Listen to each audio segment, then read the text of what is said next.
Hello everyone, welcome है आप लोगों का। देखिए, आज हम लोग कैलकुलस को आगे कंटिन्यू करते हुए असिम्पटोट्स ऑफ कर्व देखेंगे। राइट, एक बहुत ही सिंपल सा इसका डेफिनेशन होता है, फाइंड आउट करना भी काफ़ी इजी होता है, तो आपको बहुत मज़ा आएगा। आपने पहले भी इसको बीएससी वगैरह में पढ़ा हुआ है, ठीक है, बट कैसे पढ़ा है मैं आपको यहाँ पे बहुत इजी वे में इसको बता दूंगा, तो आपको कोई दिक्कत नहीं होगा। तो एक तो होता है कि असिम्पटोट होता क्या है वो देख लेंगे। उसके बाद जनरल मेथड होता है इसका, कि आप कैसे जनरल मेथड का यूज़ करके आप असिम्पटोट को फाइंड कर सकते हो। राइट, तो थोड़ा ये आपका टाइम टेकर होता है, तो उसके लिए हम लोग कुछ स्पेशल केसेस देखते हैं। अगर आपका जो कर्व है वो स्पेशल केस में है, तो वहाँ से आप असिम्पटोट को बिल्कुल शॉर्ट तरीके से निकाल सकते हो। वो आपका शॉर्टकट होगा, उसको भी देखेंगे। ज़्यादातर क्वेश्चन जो है वो यहीं से पूछे जाते हैं, ठीक है। मैक्सिममली जो आपका क्वेश्चन है, ठीक है, वो आपका यहीं से पूछा जाएगा। राइट, तो ये ज़्यादा इंपॉर्टेंट हो जाता है। फिर इससे रिलेटेड जो MCQs है वो भी हम लोग देखेंगे। तो 1 बाय 1 हम लोग करने वाले हैं, बहुत मज़ा आएगा, ठीक है। लास्ट तक इसको आप ज़रूर देखिएगा। सबसे पहले हम डेफिनेशन से स्टार्ट करते हैं। तो सबसे पहले देखिए डेफिनेशन क्या होता है असिम्पटोट का। राइट, यहाँ पे देखिए मैंने डेफिनेशन लिख दिया है। डेफिनेशन क्या है असिम्पटोट का? तो असिम्पटोट क्या होता है? सिंपली एक स्ट्रेट लाइन होता है, is a straight line which cuts curve in 2 points at infinity, जो कर्व को 2 पॉइंट पे कट करता है, और वो पॉइंट कहाँ पे होता है? इन्फिनिटी पे होता है। या आप बोलें तो asymptote is tangent to curve at point of contact infinity infinity. मतलब असिम्पटोट क्या है? तो एक टेंजेंट है, ठीक है। चूँकि ऊपर लिखा था कि ये कट करता है इन्फिनिटी पे, तो इन्फिनिटी पे तो एग्जैक्टली कट नहीं करेगा, तो हम उसको जो है टच भी बोल सकते हैं वहाँ पे। तो क्या करेगा? टेंजेंट हो सकता है वहाँ पे at the point infinity infinity, यानी एक्स भी आपका इन्फिनिटी होगा और वाई भी आपका इन्फिनिटी होगा। तो इस पॉइंट पे क्या करेगा? वो टच करेगा, कह सकते हैं, ठीक है।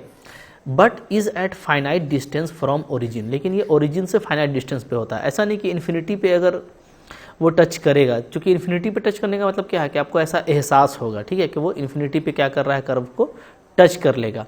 ऐसा दिखेगा तो नहीं, चूँकि हम इन्फिनिटी पे कर्व को प्लॉट भी नहीं कर सकते हैं, उसका ग्राफ भी शो नहीं कर सकते हैं। तो एक्चुअली कह सकते हैं कि इन्फिनिटी पे क्या हो जाएगा? जो ग्राफ का पोर्शन है वो पैरेलल हो जाएगा असिम्पटोट के। राइट, ये हम कह सकते हैं, चूँकि इन्फिनिटी तो काफ़ी आगे का पॉइंट होता है, तो वो बहुत दूर होगा। ऐसा नहीं होगा कि जो असिम्पटोट है आपका वो क्या हो जाएगा? वो भी बहुत दूर हो जाएगा, बल्कि वो हमेशा ओरिजिन से क्या होगा? फाइनाइट डिस्टेंस पे होगा। ये आपको देखना है, ठीक है। जैसे मैं कुछ आपको यहाँ पे एग्जांपल दिखाता हूँ, एग्जांपल से आपको ज़्यादा क्लियर हो जाएगा, ठीक है। जैसे देखिए, हम लोग ये चीज़ जानते हैं कि अगर मैं बात करूँ कर्व कोई मैं ले लेता हूँ, ठीक है, एक रेक्टेंगुलर हाइपरबोला होता है क्या? XY = 1, इसको मैं ले लेता हूँ। तो आप इसका ग्राफ जानते हैं, इसका ग्राफ कैसा होता है? इसका ग्राफ देखिएगा आप, तो देखिए इसका ग्राफ इस तरीके का होता है, इस तरीके का। मैं एकदम कोशिश करता हूँ मैं कि अच्छे से दिखा दूँ आपको, ठीक है। फिर यहाँ पे भी आप देखेंगे तो इस तरीके का इसका ग्राफ होता है, ठीक है। ये अगर ये ग्राफ आप अच्छे से देखें, एकदम अच्छे से देखिएगा, तो आपको समझ में आएगा। राइट, ठीक है, कि हो क्या रहा है कि जो आपका एक्सिस है, जैसे ये आपका ये एक्स एक्सिस है, ठीक है, एक्स एक्सिस, ओके। तो क्या हुआ है? जो ग्राफ है मेरा, ग्राफ लगभग एक्स एक्सिस के आपका देखिए पैरेलल हो जा रहा है, ठीक है। और लग रहा है कि जाके इन्फिनिटी पे टच कर जाएगा, तो इन्फिनिटी तो बहुत दूर होता है, वहाँ तक ना हम एक्स एक्सिस को दिखा सकते हैं, ना ही हम ग्राफ को दिखा सकते हैं, ठीक है। लेकिन लग रहा है कि ये जो है क्या हो जाएगा? टेंजेंट बन जाएगा एट इन्फिनिटी, ठीक है। तो ये जो एक्स एक्सिस है, आप दोनों तरफ देखोगे तो ये जो एक्स एक्सिस है ये क्या कहलाएगा? ये आपका वन ऑफ द असिम्पटोट होगा, ठीक है। वन ऑफ असिम्पटोट क्या हो गया आपका? वन ऑफ असिम्पटोट हो गया मेरा एक्स एक्सिस। एक्स एक्सिस इसको आप लिख सकते हो क्या? y = 0, क्योंकि इसका इक्वेशन क्या होता है? y = 0 होता है, ठीक है। इसी तरीके से अगर आप y एक्सिस को देखेंगे ना, तो y एक्सिस भी आपको देखिए ऐसा ही दिख रहा है कि जो y एक्सिस है मेरा, ये है मेरा y एक्सिस। राइट, ऊपर भी और नीचे भी। तो जो y एक्सिस है उसमें भी हमको यही दिख रहा है कि जो मेरा ग्राफ है, ठीक है, वो क्या हो जा रहा है? वो इन्फिनिटी पे जाके लगता है कि y एक्सिस को टच कर जाएगा, ठीक है। होगा नहीं ऐसा, लेकिन लग रहा है इस तरह से। तो ये इन्फिनिटी पे टेंजेंट कहलाएगा। तो ये जो y एक्सिस है मेरा, ये क्या हो गया? ये दूसरा असिम्पटोट हो गया। ये भी क्या हो गया? आपका असिम्पटोट हो गया, ठीक है। तो ये अदर असिम्पटोट ऑफ कर्व y, ठीक है। तो ये आपका जो है असिम्पटोट मैंने शॉर्ट में लिख दिया है, अदर असिम्पटोट ऑफ कर्व, ठीक है। और ये क्या है? ये आपका है y एक्सिस, तो इसको आप लिख सकते हो x = 0। तो मैंने आपको ये भी बताया था कि आप ग्राफ देख करके भी अजम्पटोट पता कर सकते हैं। तो यहाँ पे आपको दो अजम्पटोट सिंपली दिख जाएगा कि एक एक्स इक्वल टू 0 है यानी वाई एक्सिस, और एक आपका वाई इक्वल टू 0 है यानी एक्स एक्सिस। ठीक है, इसी तरीके से मैं आपको ये दिखा दूँ। जैसे देखिए ये हम लोग जानते हैं ये आपका होता है हाइपरबोला। ठीक है, ये हमारा क्या है, ये है मेरा हाइपरबोला, राइट। ये तो इसके लिए अगर आप देखेंगे ना तो आप यहाँ पे जैसे एक मेरा जो अजम्पटोट है वो इस तरीके का मिलेगा डेफिनेटली। ठीक है, क्योंकि ये जो रेडियल लाइन आप देख रहे हैं लग रहा है क्या कि इन्फिनिटी पे पैरेलल हो जा रहा है। उसी तरीके से इधर का जो रेडियल लाइन है आपको वो भी आपको ऐसा ही दिखेगा। ठीक है, थोड़ा सा इसको आप ग्राफ को सही कर लेंगे तो आपका काम बन जाएगा। ये इधर से ठीक कर, ये इधर से मैं ठीक कर देता हूँ। ठीक है, तो देखिए तो कर्व होगा कैसा, कर्व आपका एग्जैक्टली इस तरह का होगा कि लगेगा ना कि वो एक टाइम के बाद क्या हो जा रहा है, इसके पैरेलल हो जा रहा है। ठीक है, इन्फिनिटी पे टच करेगा। उसी तरीके से यहाँ भी आप देखेंगे तो आपको उसी तरह का एहसास होगा। ऊपर भी आप देखेंगे तो आपको इसी तरह का एहसास होगा, और नीचे भी आप देखेंगे तो आपको इसी तरह का एहसास होगा। ठीक है, तो ये हमारे पास में क्या है, हाइपरबोला है। ठीक है, इसका इक्वेशन आप जानते हैं, x square by a square minus y square by b square equal to 1 होता है। ठीक है, अच्छा अब देखिए यहाँ पे ये होता है कि यहाँ पे मैं इसको कहूँ कि ये y equal to m x है और ये y इक्वल टू क्या है, माइनस एम एक्स है। तो ये दोनों क्या हो गया, आपका अजम्पटोट हो गया। ये भी, ये जो येलो लाइन है ये भी अजम्पटोट हो गया, ये भी आपका हमारा क्या हो गया, अजम्पटोट हो गया। ठीक है, तो अजम्पटोट याद रखिएगा हमेशा क्या होता है, एक स्ट्रेट लाइन होता है, वेरी इंपॉर्टेंट। स्ट्रेट लाइन का जो जनरल इक्वेशन होता है वो क्या होता है, y equal to m x plus c, यानी ये हमेशा आपका इसी फॉर्म का होगा। चाहे आप इसको देखो y equal to m x को देखो, y equal to minus m x को देखो, right. X axis y axis सारा क्या स्ट्रेट लाइन है, तो ये हमेशा आपका स्ट्रेट लाइन होगा जो कर्व को इन्फिनिटी पे टच करेगा। ठीक है, लगेगा कि वो इन्फिनिटी पे टच कर रहा है। तो एग्जैक्टली जब आप ग्राफ बनाएंगे तो इसका मतलब ये होगा कि क्या वो जो है कर्व के बिल्कुल पैरेलल हो जाएगा इन्फिनिटी पे। ठीक है, टच करता हुआ महसूस होगा। क्लियर है जी, तो आई होप आपको समझ में आ गया होगा। ग्राफिकली अजम्पटोट निकालना काफ़ी सिंपल हो जाता है। आगे देखिए, अब हम लोग बढ़ेंगे जनरल मेथड ऑफ अजम्पटोट्स की तरफ। ठीक है, कि अजम्पटोट को जनरल मेथड से आप कैसे फाइंड आउट कर सकते हो, बाद में देखेंगे पार्टिकुलर स्पेशल केसेस जो हमारे लिए ज़्यादा इंपॉर्टेंट है। तो पहले याद रखिए कि नंबर ऑफ अजम्पटोट कितना होता है। तो नंबर ऑफ अजम्पटोट होता है, टोटल नंबर ऑफ अजम्पटोट रियल और कॉम्प्लेक्स मिला करके होता है, equal two degree of curve. ठीक है, मतलब जितना डिग्री ऑफ कर्व होगा आपको उतना ही अजम्पटोट मिलेगा, ये बात आपको याद रखना है। ठीक है, तो देखिए रियल और कॉम्प्लेक्स मिला करके होगा। तो कभी कभार अगर आपको कम अजम्पटोट मिल रहा है, इसका मतलब ये है कि आपको सिर्फ रियल अजम्पटोट उतना ही दिख रहा है, आपको कॉम्प्लेक्स वाला अजम्पटोट नहीं दिख रहा है। ठीक है, तो हमको सिर्फ रियल ही फाइंड करना होता है। मेरे लिए सिर्फ रियल ही फाइंड करना क्या होता है, इंपॉर्टेंट होता है। तो हम लोग इसको फाइंड करेंगे, लेकिन जो टोटल नंबर ऑफ अजम्पटोट है वो इक्वल टू डिग्री होता है।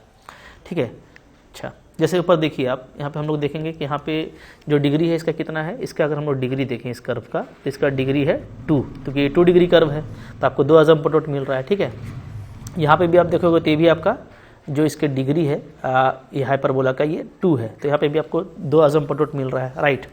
तो इस तरीके से हमारा काम होगा बड़ी ही आसानी से, कोई दिक्कत नहीं होने वाला है। ठीक है, चलिए आगे बढ़ते हैं। तो सबसे पहले आपको क्या करना है, आपको सबसे पहले चेकआउट करना है अजम्पटोट पैरेलल टू एक्सिस, क्योंकि ये इंपॉर्टेंट हो जाता है कि क्या एक्स एक्सिस या वाई एक्सिस के पैरेलल में अजम्पटोट होगा। ठीक है, ये इंपॉर्टेंट हो जाता है। अच्छा एक बात याद रखिए कि क्या हमको जो अजम्पटोट है, ठीक है, हर कर्व का मिलेगा। तो याद रखिए हर कर्व का अजम्पटोट नहीं मिलता। जैसे मैं आपको बताऊं कि सर्कल मैं ले लेता हूं, ठीक है, जैसे मैंने लिया एक सर्कल, ओके, ये क्या है, ये मेरा एक सर्कल है। तो क्या इस सर्कल का अजम्पटोट होगा?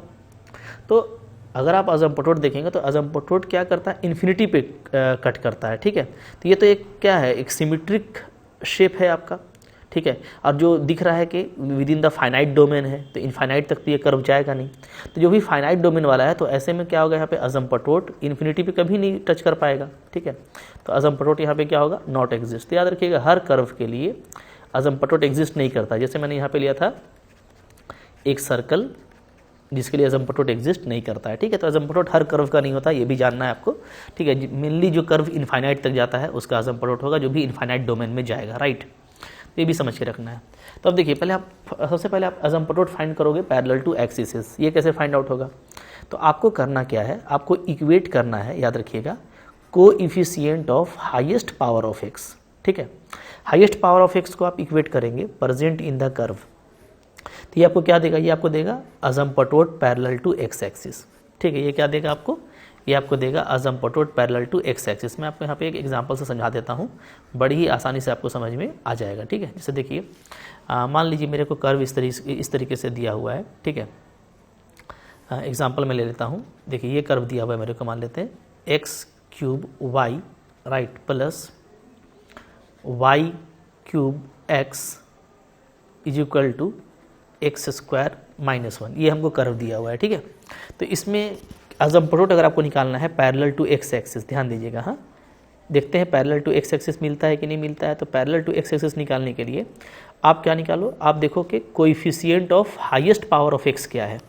तो हाईएस्ट पावर यहाँ पे जो यूज़ किया गया है वो देखिएगा, तो वो क्या है, वो आपका एक्स क्यूब है, ये हाईएस्ट पावर है। तो इसका कोएफिशिएंट क्या है, वाई है, ठीक है। तो हम लोग क्या करेंगे, हम लोग y इक्वल टू 0 कर देंगे, यानी इसका हाईएस्ट पावर का कोएफिशिएंट को अलग कर देंगे, ठीक है। तो ये y इक्वल टू 0, यानी आपको दिख गया कि जो x एक्सिस है वो खुद क्या है, वो आपका एक असिम्प्टोट है, ठीक है। Definitely parallel to x axis है तो वो खुद आपका x एक्सिस ही हो गया। इसी तरीके से अगर आपको पैरेलल टू y एक्सिस निकालना है, पैरेलल टू y एक्सिस, तो आप क्या करेंगे, आप जो है y एक्सिस का हाईएस्ट डिग्री टर्म, तो y एक्सिस का जो हाईएस्ट पावर है यहाँ पे वो क्या है, तो हम लोग देखेंगे तो वो है मेरा ये वाला, ठीक है, वाई क्यूब, ठीक है, यही है। तो इसका जो कोएफिशिएंट है वो क्या है, वो x इक्वल टू 0 है। इसको जब आप इक्वेट करेंगे, ठीक है, तो ये आपको x एक्सिस क्या होता है, ये x इक्वल टू 0 क्या होता है, ये y एक्सिस होता है। तो डेफिनेटली क्या है, पैरेलल टू y एक्सिस हमको खुद y एक्सिस ही एक असिम्प्टोट मिल रहा है, ठीक है। तो 3 डिग्री कर्व था ये कितना है, ये आपको देखिएगा, तो ये आपका 3 डिग्री कर्व है, राइट। तो 3 डिग्री कर्व में आपको 2 असिम्प्टोट तो कंफर्म हो गया, एक एक्स एक्सिस एक वाई एक्सिस, बचा एक और असिम्प्टोट, तो वो हम लोग आगे जो मेथड पढ़ेंगे उससे निकाल लेंगे। तो सबसे पहले आपको क्या करना है, असिम्प्टोट पैरेलल टू एक्सिस देखना है, उसके बाद ही आप जनरल असिम्प्टोट फाइंड आउट करने जाएंगे, ठीक है। तो यहाँ पे वही बात लिखा हुआ है कि आप हाईएस्ट पावर ऑफ एक्स को इक्वेट करोगे, ठीक है, तो आपको असिम्प्टोट मिलेगा पैरेलल टू एक्स एक्सिस। और अगर आप हाईएस्ट पावर ऑफ वाई के कोएफिशिएंट को इक्वेट करेंगे, ठीक है, इक्वल टू 0 लेना होता है, equating high coefficient of highest power of x, ठीक है, 2 0, यहाँ पे ना 2 0 कर दीजिएगा, क्योंकि इक्वेट तो करना है लेकिन किसके इक्वेट करना है, तो 0 के बराबर करना है, 2 0, ठीक है। यहाँ पे भी ऑफ y के बाद 2 0 लिख दीजिएगा, ठीक है, y 2 0 present in the curve gives asymptote parallel to y axis, ठीक है। तो y एक्सिस का हाईएस्ट पावर को इक्वेट करेंगे तो वहाँ से आपको असिम्प्टोट मिलेगा parallel to y axis. X axis के हाईएस्ट पावर को इक्वेट करेंगे 0 के, तो वहाँ से आपको एक्स एक्सिस के पैरेलल मिलेगा।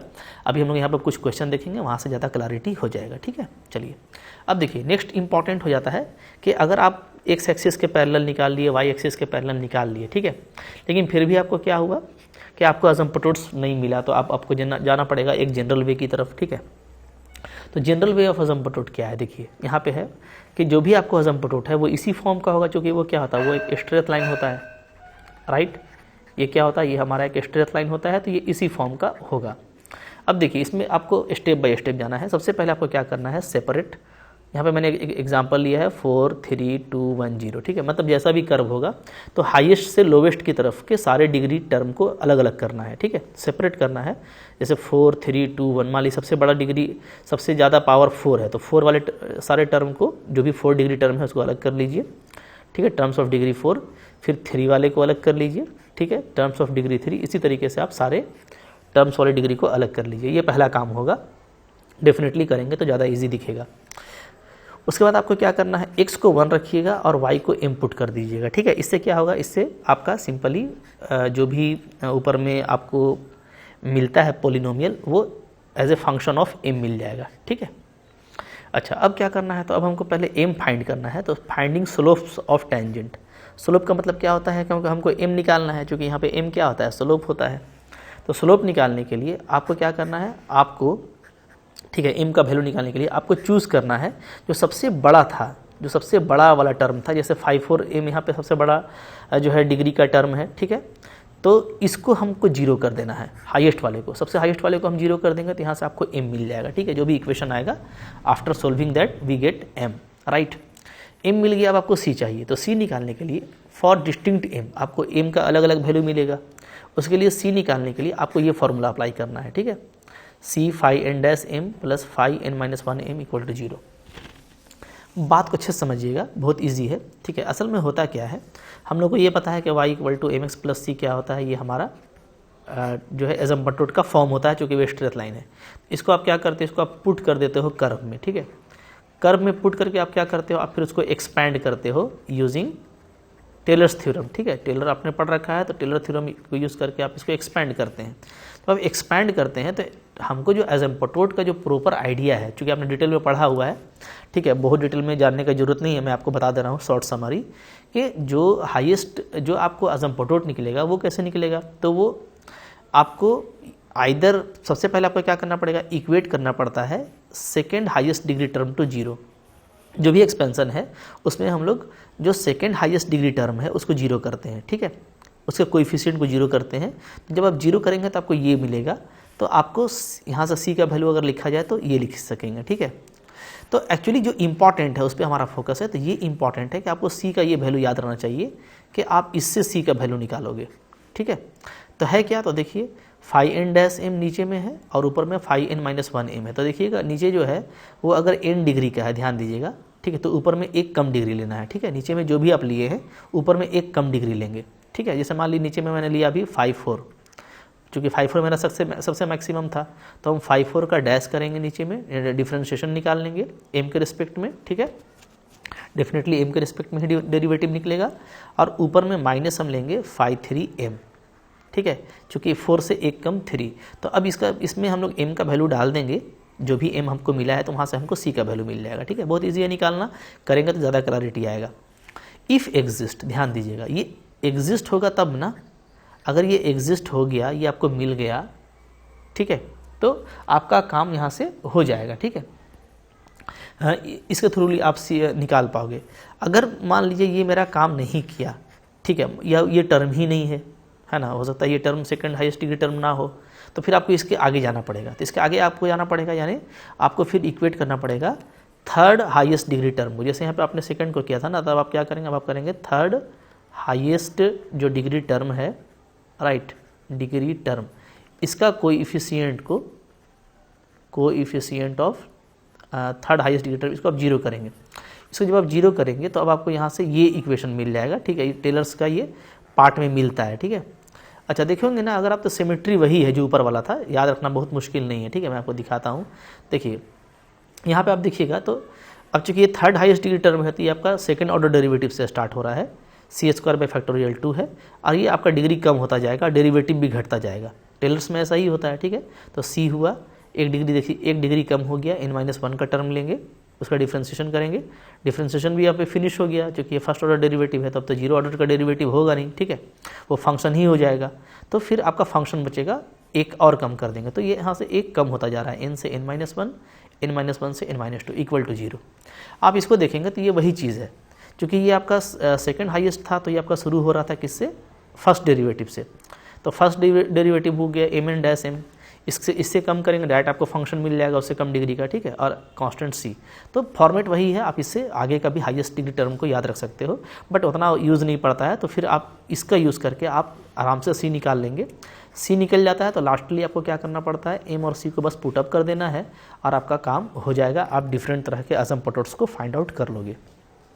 ये तो हो गए सारे मेथड्स। आइए हम लोग कुछ एग्जाम्पल करके ना इसमें क्लैरिटी ले लेते हैं, राइट। जैसे देखिए एक फेमस एग्जांपल है, ठीक है, जो क्वेश्चन ज़्यादा आता है उस पर करेंगे हम लोग। क्या है, आपको एसिम्पटोट्स निकालने हैं, फाइंड, अच्छा आपको लिख दिया है कि आपको रियल ही एसिम्पटोट निकालना है, ठीक है, क्योंकि कॉम्प्लेक्स हमको निकालना नहीं होता, ठीक है। एसिम्पटोट्स ऑफ कर्व आपको दे रखा है, ठीक है, x³ + y³ = 3axy, ये दे रखा है। तो आइए देखते हैं इसमें हम लोग कैसे करेंगे, ठीक है। तो देखिए कुछ करना नहीं है, सबसे पहले आपको देखना है कि हाईएस्ट डिग्री टर्म को इक्वेट करने से हमको मिलता है एसिम्पटोट। चूँकि हाईएस्ट डिग्री टर्म को आप इक्वेट करेंगे तो आपको एक्स एक्सिस के पैरेलल में या तो वाई एक्सिस के पैरेलल में आपको एसिम्पटोट मिलेगा। तो अगर मैं देखूँ तो यहाँ पे जो हाईएस्ट डिग्री टर्म है, देखिए ध्यान दीजिए, एकदम आराम से मैं बता रहा हूँ, कोई आपको दिक्कत नहीं होगी, राइट। हाईएस्ट डिग्री टर्म इन x कौन सा है, तो x³ है, ठीक है। अच्छा इसका कोएफिशिएंट क्या हो जाएगा, तो इसका कोएफिशिएंट हो जाएगा 1, ठीक है। 1 कभी भी 0 के बराबर नहीं होता, ठीक है। इसका मतलब क्या है, इसका मतलब है कि एक्स एक्सिस के पैरेलल में कोई असिम्प्टोट नहीं है, ठीक है, no asymptote parallel to x axis, ठीक है जी। चलिए इसी तरीके से अब देखिएगा क्या है, हाईएस्ट डिग्री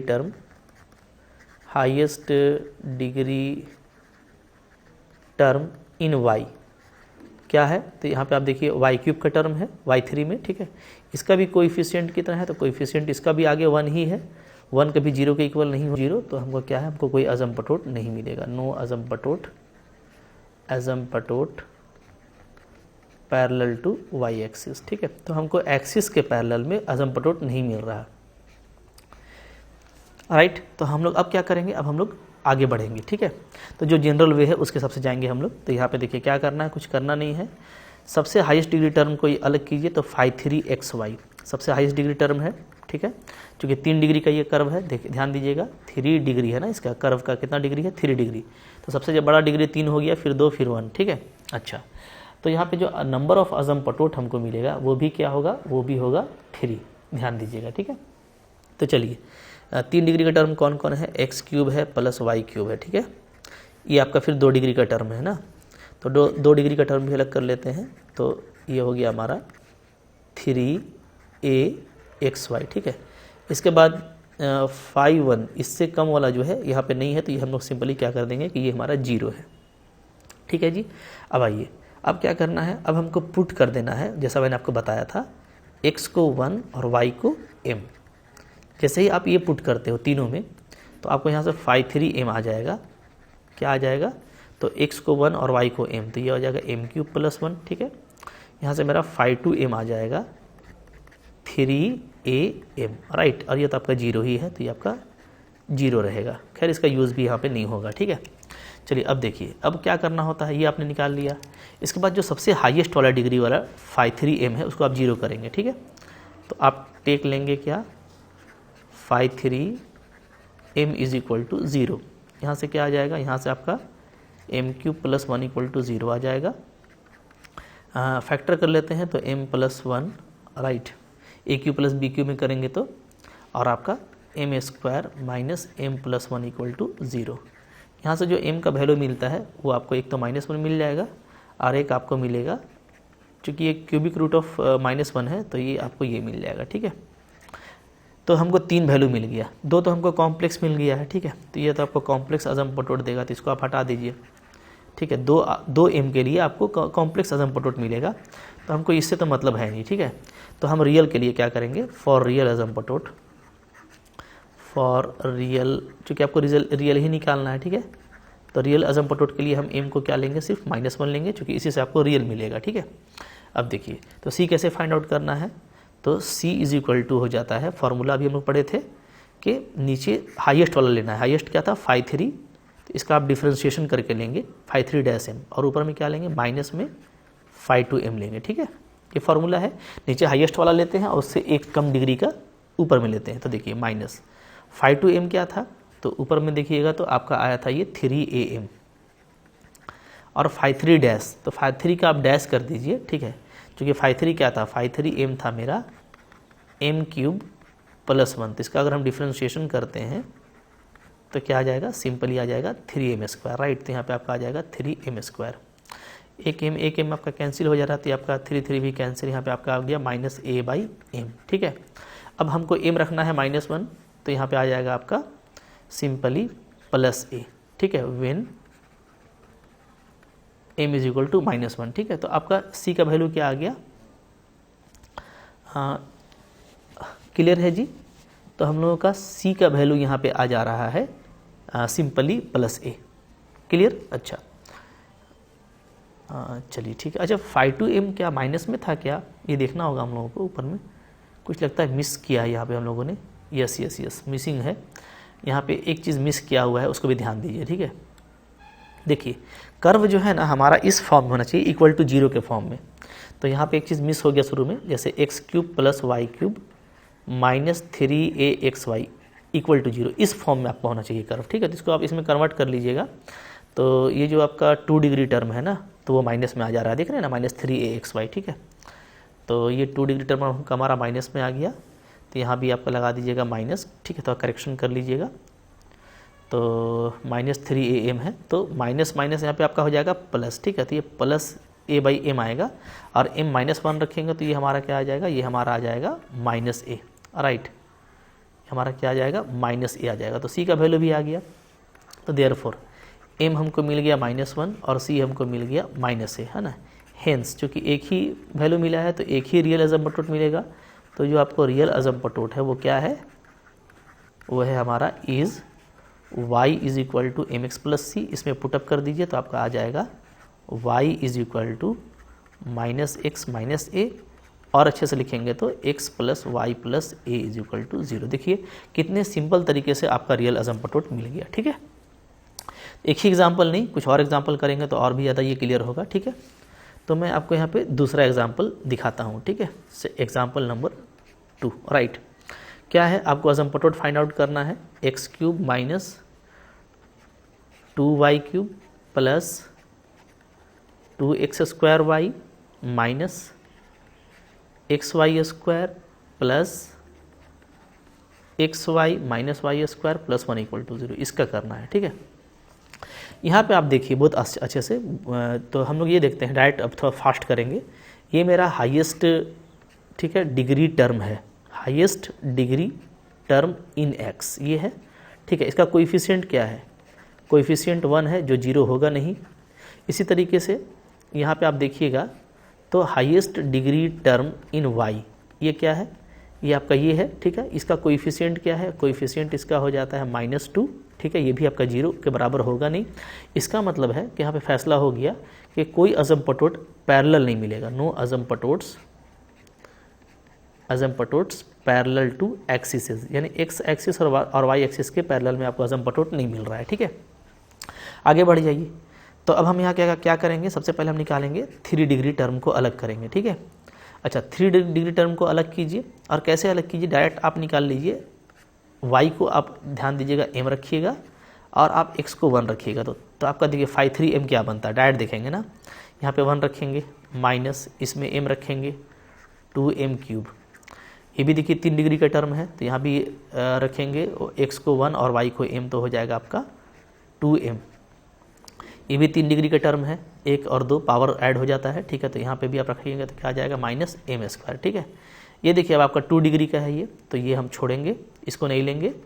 ये भी 2 डिग्री का है, ये तो कांस्टेंट है, ठीक है। चलिए 1 हो गया, बहुत जल्दी निकाल पाएंगे आप यहाँ से, राइट, ठीक है। इसके बाद आप देखेंगे 5×2m, यानी इससे एक कम डिग्री वाला, और उसमें भी आप y को m और x को 1 रखिए, तो इससे एक कम डिग्री 2 डिग्री का है, ये दोनों टर्म है, ठीक है। तो यहाँ से आपका आ जाएगा x को 1 रखेंगे और y को m, तो m माइनस m², ये आ गया, ठीक है जी। यहीं पे मैं क्या करता हूँ ना, डेरिवेटिव निकाल लेता हूँ। तो 5×3 डेरिवेटिव क्या आ जाएगा, डिफ्रेंशिएशन करने से आपका आ जाएगा 6m², राइट, प्लस 2 और माइनस आपका 2m आ जाता है, राइट। अच्छा, तो अब तो ज़रूरत नहीं है क्योंकि ये तो वही लेते हैं, ठीक है। तो इसको अब मैं 0 करता हूँ, क्या करूँगा मैं लूँगा 5×3 जो हाईएस्ट वाला है, हाईएस्ट वाला को 0 लूँगा मैं, ठीक है। टेक, यहाँ से क्या हो जाएगा, यहाँ से आप इसको थोड़ा सा अरेंज करके लिखेंगे ना, तो आपको यहाँ से मिलेगा, हाँ चलिए ठीक है, ऐसे भी लिख सकते हैं, 1 - 2m³ plus 2m minus m², right. इसको मैं सोल्व करना चाहता हूँ, आसानी से हो जाएगा। 1 + 2m को मैं साथ में कर देता हूँ, ठीक है। और यहाँ से मैं m को कॉमन ले लेता हूँ, बल्कि m² को, तो आपका आ जाएगा 1 + 2m, ठीक है। तो आपको फ़ौरन से यहाँ पे फैक्टर मिल गया। क्या फैक्टर मिल रहा है देखिए, तो यहाँ से मेरे को जो फैक्टर मिल रहा है वो है आपका 1 - m² और 1 + 2m = 0। यहाँ से अब m का क्या क्या वैल्यू आएगा, तो इससे आपका आ जाएगा +-1 और यहाँ से आपका आ जाएगा -1/2। तो m का 3 वैल्यू हमको मिल गया, ठीक है। आइए आप देखिएगा तो 3 डिग्री कर्व है, तो हमको यहाँ पे 3 ही एसिम्पटोट मिलना है। क्लियर है जी, ठीक है। तो c का वैल्यू निकालते हैं, ठीक है। नाउ c क्या होता है, तो c = होता है, मैंने आपको बताया था, माइनस एक कम लेते हैं ऊपर में और नीचे में हाईएस्ट वाला का डेरिवेटिव, ठीक है। तो ये होगा, चलिए 5×2m क्या है, तो ये है, माइनस लगा देंगे तो ये आ जाएगा आपका m² - m। नीचे में इसका डिफ्रेंशिएशन हम लोगों ने किया था यहाँ पे, तो डेरिवेटिव हमारा आया था -6m² + 2 - 2m, राइट, ये आ रहा था, ओके। अच्छा, अब देखते हैं यहाँ पे 1 by 1 करके देखेंगे, कोई इशू नहीं है, आराम से काम होगा आपका, ठीक है। m का वैल्यू, अगर मैं m का वैल्यू 1 रखता हूँ, ठीक है, तो c क्या आएगा, तो c देखिएगा ऊपर में आ जाएगा 0 और नीचे में आ जाएगा आपका -6 और -2, ठीक है। कुछ भी आता है तो नीचे में नॉन जीरो आ रहा है ना, नॉन जीरो, मेहनत नहीं करना है डैट, तो ये तो जीरो हो गया, ठीक है, एग्जिस्ट कर गया, ये मैंने बस देख लिया, क्योंकि नीचे में कुछ भी होगा जीरो नहीं हो रहा था। अच्छा, m को अगर मैं लेता हूँ -1, तब क्या होगा, तो c का वैल्यू हो जाएगा आपका, यहाँ पे देखेंगे तो -1 और -1, ऊपर में आपका आ जाएगा 2, राइट, और नीचे क्या आ जाता है, नीचे आप देखिएगा तो -6 होगा, +2 और प्लस ये भी आपका 2 हो जाएगा, राइट। तो 2 बाई -2 यानी आपको वैल्यू आ रहा है -1, और m इज इक्वल टू मैं अगर ले लूँ -1/2, ठीक है, तो c का वैल्यू क्या आएगा, तो c का वैल्यू आ जाता है आपका, पुटअप कर देंगे तो 1/4 -1/2, 1/4 -1/2, राइट। तो सोल्व करेंगे तो देखिएगा ये 1/2 आ जाता है, राइट। अच्छा, ये आपका निकल गया, तो अब तो आपका काम करना कि बहुत ईजी है, चूँकि अजम्पटोट क्या होता है, अजम्पटोट होता है मेरा y = mx + c, ठीक है। तो वैल्यू पुट करते जाइए, m का वैल्यू 1, c का 0, तो पहला अजम्पटोट आपका आ जाएगा, फर्स्ट अजम्पटोट हमारा मिलेगा y = x, ठीक है। सेकंड वाला यहाँ से निकाल लीजिए, m को -1 रखिए, c को -1, तो आपको आ जाएगा y + x + 1 = 0, और थर्ड वाला आपका नीचे से निकल जाएगा, m को -1/2 और c को 1/2 रखेंगे, थोड़ा सोल्व कर लीजिएगा, तो 2y + x + 1 = 0 मिलता है। तो देखिए 3 डिग्री कर्व के लिए तीनों अजम्पटोट आपके सामने है, बहुत अच्छे से निकल गया, ठीक है। तो हमको तीनों जो है तीनों हमको रियल मिला है, तो ऑल 3 रियल अजम्पटोट्स, तो जितना भी अजम्पटोट हमको मिलना था 3 डिग्री कर्व में, सब आपको यहाँ पे रियल मिला है, एंजॉय कीजिए, ठीक है। तो देखिए जनरल मेथड से ना कोई इशू नहीं होगा, आप बहुत आराम से सारा काम कर पाएंगे, राइट, ठीक है। तो कुछ मैं आपको होमवर्क भी दे दूंगा, बट मैं चाहता हूँ कि एक क्वेश्चन मैं और कर दूँ, ठीक है, ताकि आपको कोई इशू ना हो, राइट। जैसे देखिए एक क्वेश्चन मैं और ले लेता हूँ यहाँ पे, 3rd नंबर एग्जाम्पल, ठीक है। ये तो 3rd नंबर एग्जाम्पल है हमारा, क्या है कि आपको अजम्पटोट्स फाइंड आउट करना है। अजम्पटोट्स आपको निकालने हैं किसका, x³ - 2x² + xy² + x² - xy + 2 = 0, इसका निकालना है, ठीक है। सबसे पहले देखिए कि इसका डिग्री कितना है भाई, तो इसका डिग्री है आपका 3, यानी ये 3 डिग्री का कर्व है, तो हमको अजम्पटोट क्या मिलेगा, तो नंबर ऑफ अजम्पटोट्स जो होगा आपका वो होगा 3, ठीक है। अब देखिए हाईएस्ट डिग्री टर्म इन x, ये x³ है आपका, ये है आपका हाईएस्ट डिग्री टर्म इन x, ठीक है। इसका कोएफिशिएंट क्या है, इसका कोएफिशिएंट है 1, जो कि 0 होगा नहीं, तो आपको x एक्सिस के पैरेलल में अजम्पटोट नहीं मिलेगा, ठीक है, no asymptote parallel to x axis, ठीक है जी। y एक्सिस में हाईएस्ट डिग्री टर्म कौन है, तो y एक्सिस का जो हाईएस्ट डिग्री है वो है y का स्क्वायर, तो ये वाला है आपका, ठीक है। y आपका क्या है, हाईएस्ट डिग्री टर्म इन y है, ठीक है।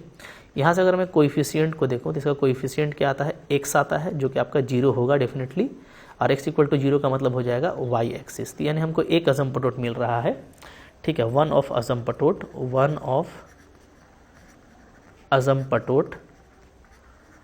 अजम्पटोट्स इज y एक्सिस, तो एक तो आपको यहाँ पे कंफर्म हो गया कि एक आपका y एक्सिस है। टोटल अजम्पटोट आपको 3 मिलना था, तो रिमेनिंग 2 बच गए, तो 2 को हम निकालेंगे दूसरे मेथड से, ठीक है। फॉर रिमेनिंग 2 अजम्पटोट्स, 2 अजम्पटोट निकालने के लिए हम लोग दूसरा मेथड अप्लाई करेंगे, ठीक है, जो हम लोग अभी पढ़े हैं जनरल मेथड। कैसे करेंगे, तो चलिए यहीं पे मैं करता हूँ, ठीक है। सबसे पहले हम लोग क्या करेंगे, phi3, ठीक है, चूँकि हाईएस्ट डिग्री 3 है, तो याद रखिएगा y को x लेना है और m को लेना है 1, ठीक है। तो यहाँ पर डायरेक्ट आप लिख सकते हैं हियर कि phi3m क्या मिलेगा, तो phi3m आपको मिलेगा, यहाँ से आ जाएगा m1, ठीक है, x को 1 रखना होता है, क्या लिख दिया मैंने यहाँ पे, थोड़ा सा ध्यान से लिखिए, ठीक है, x को 1 लेना होता है और y को m लेना होता है, राइट।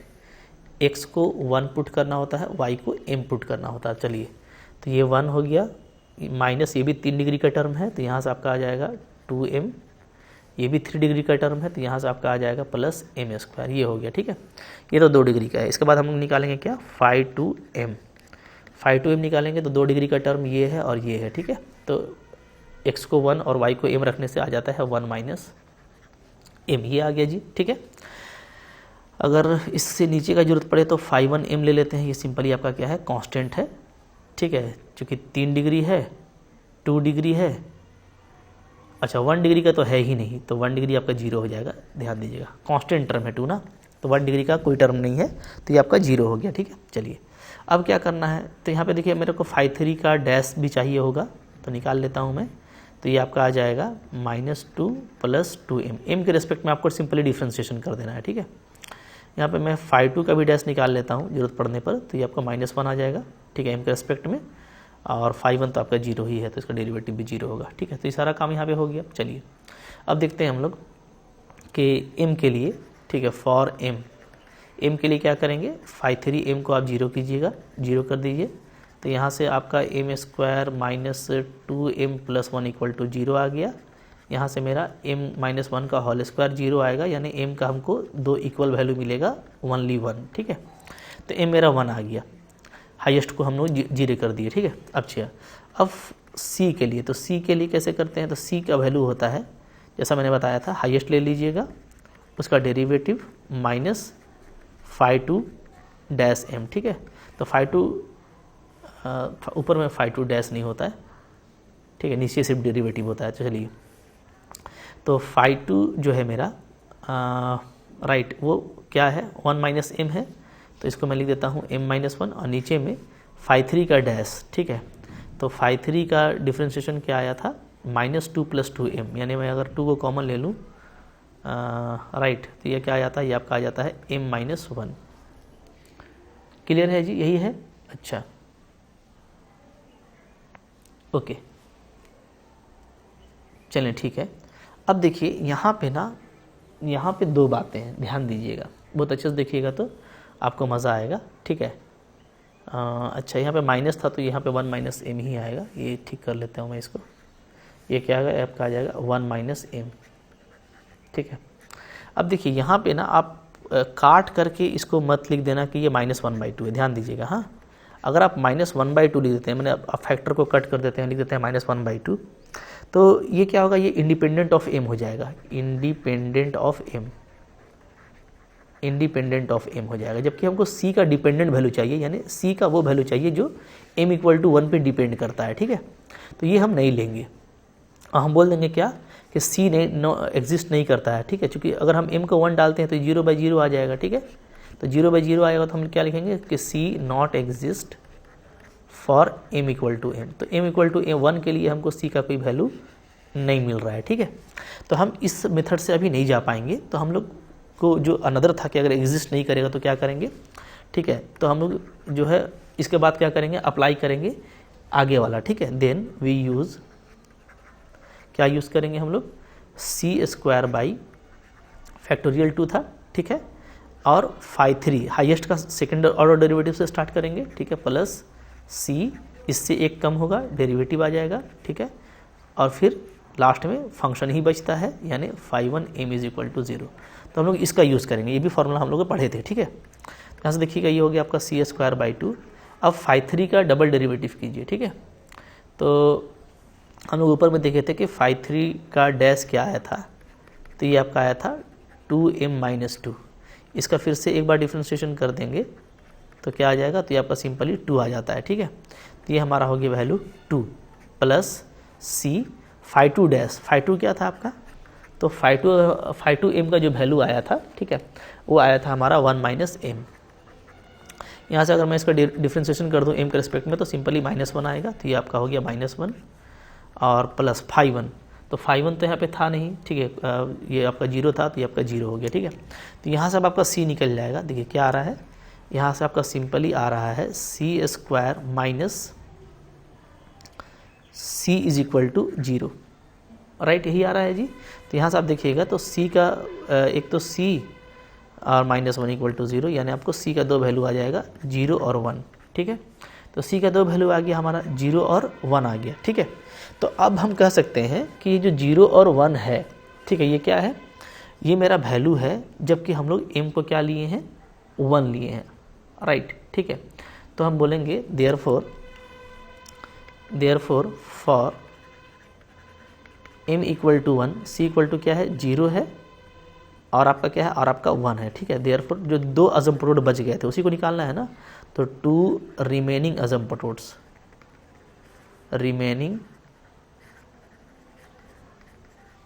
अजम्पटोड्स आर क्या हो जाएगा, y equal to mx plus c के फॉर्म में पुटअप कर दीजिए। ठीक है, तो ये आपका आ जाता है y is equal to m को 1 लेंगे और c को 0 ले लेंगे, तो ये आ जाएगा। ठीक है, और आपका आ जाएगा, अगर m को 1 लेंगे और c को 1, तो x प्लस 1, तो ये आ गया। ठीक है, और जो तीसरा अजम्पटोड था वो तो हम लोग देख ही चुके थे। थर्ड अजम्पटोड जो था, जो हमको सबसे पहले मिला, ठीक है, वो क्या था आपका, वो था आपका सबसे पहले मिला था हमको x एक्सिस। ठीक है, y इक्वल टू 0 यानी x एक्सिस। तो तीनों अजम्पटोड आपको यहाँ पे रियल मिल रहा है, एक आपका x एक्सिस है, दो आपको ये मिल गया। इस तरीके से देखिए काम करना है, बहुत मुश्किल नहीं है, राइट। तो बहुत ईजिली जो है आप काम कर पाएंगे। कुछ मैं आपको 1-2 होमवर्क देता हूँ, ठीक है, आप प्रैक्टिस करके देखना कि क्या क्या आपका अजम्पटोड आता है। ठीक है, तो आपको अजम्पटोड फाइंड आउट करना है। मैं कर्व लिख देता हूँ। पहला कर्व है 4x³ minus 3xy² minus y³ plus 2x² minus x³ minus xy minus y² minus 1 equal to 0, right.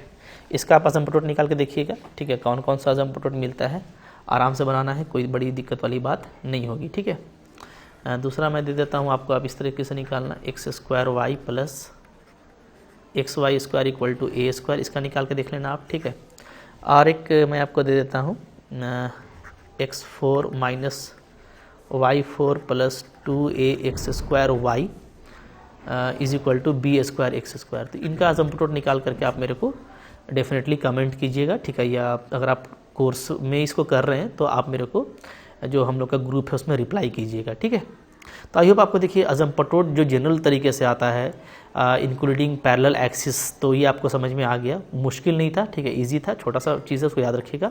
अच्छा, इसमें जो बहुत इंपॉर्टेंट है वो है हमारा कि अगर कर्व का स्पेशल फॉर्म दिया हुआ हो, ठीक है, स्पेशल फॉर्म का कर्व, जनरली देखिए याद रखिए कि जो MCQs आते हैं या जो क्वेश्चन आने के चांसेस होते हैं वो स्पेशल फॉर्म से आते हैं, क्योंकि ये आपको बहुत जल्दी बनता है, विद इन द आप मिनट निकाल लेते हो। ठीक है, तो ये हमारे लिए बहुत ज़्यादा इंपॉर्टेंट है। तो ये मैं नेक्स्ट लेक्चर में कंटिन्यू करूँगा। ठीक है, कि स्पेशल फॉर्म ऑफ कर्व का अजम्पटोड देखते ही कैसे आप निकाल सकते हैं। ठीक है, काफ़ी इंपॉर्टेंट कंटेंट है, सबको बस देख के जाना है, कुछ करना नहीं है, राइट। तो आई होप हेल्पफुल था आपके लिए, तो इसको लाइक कीजिएगा, डेफिनेटली चैनल पर नए हैं सब्सक्राइब कीजिए। ठीक है, थैंक यू वेरी मच।